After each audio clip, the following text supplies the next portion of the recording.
ಜೀವನದಲ್ಲಿ ಎಷ್ಟೋ ಸಲ ನಾವು ಎಂಥ ಸಮಸ್ಯೆ ಸುಳಿಯಲ್ಲಿ ಸಿಕ್ಕಾಕೊಳ್ತೀವಿ ಅಂದ್ರೆ ನಮಗೆ ಅರ್ಥನೇ ಆಗೋದಿಲ್ಲ ಏನ್ ಮಾಡಬೇಕು ಅಂತ. ಯಾರ ಸಹಾಯ ಕೇಳೋದು, ಯಾರನ್ನ ಭೇಟಿ ಮಾಡೋದು ಅಂತ ಅರ್ಥ ಆಗಲ್ಲ. ಎಷ್ಟೋ ಸಲ ಏನಾಗತ್ತೆ ಅಂದ್ರೆ ಸಮಸ್ಯೆ ಅನ್ನೋದು ನಮ್ಮಿಂದ ಶುರು ಆಗಲ್ಲ, ಎದುರಿಗಿರೋರು ಯಾರೋ ಶುರು ಮಾಡ್ತಾರೆ. ಎಷ್ಟೋ ಸಲ ಸಮಯ ಎಂಥ ಆಟ ಆಡುತ್ತೆ ಅಂದ್ರೆ ಅದರಿಂದ ನೀವು ಸಮಸ್ಯೆಯಲ್ಲಿ ಸಿಕ್ಕಾಕೊಳ್ತೀರ. ಆದ್ರೆ ಸಮಸ್ಯೆ ಎಲ್ಲಿಂದಾದ್ರೂ ಶುರು ಆಗ್ಲಿ, ನಿಮ್ಮ ಜೀವನದಲ್ಲಿ ನೀವೇ ಅದನ್ನ ನಿವಾರಿಸ್ಕೊಳ್ಬೇಕು. ಎಷ್ಟೋ ಸಲ ಸಮಯ ಚೆನ್ನಾಗಿಲ್ದೇ ಇದ್ದಾಗ ನೀವು ಅದನ್ನ ಸುಧಾರಿಸಿ ಏನ್ ಲಾಭ? ಇದೇ ತಪ್ಪನ್ನ ನಾವು ಮಾಡೋದು. ನೋಡಿ, ಏನೆಲ್ಲ ಆಗೋಗಿದೆಯೋ, ಯಾವುದು ಭೂತಕಾಲದಲ್ಲಿದೆಯೋ ಅದು ಸತ್ಯ, ಅದನ್ನ ಬದಲಾಯಿಸೋಕಾಗೋದಿಲ್ಲ.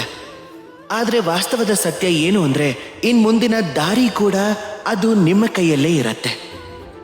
ನೀವಿದನ್ನ ಒಳ್ಳೇದು ಮಾಡ್ಕೋಬಹುದು, ಕೆಟ್ಟದ್ದು ಮಾಡ್ಕೋಬಹುದು. ಯಾಕೆ ನೀವಿದನ್ನ ಸುಧಾರಿಸ್ಕೋಬಾರ್ದು?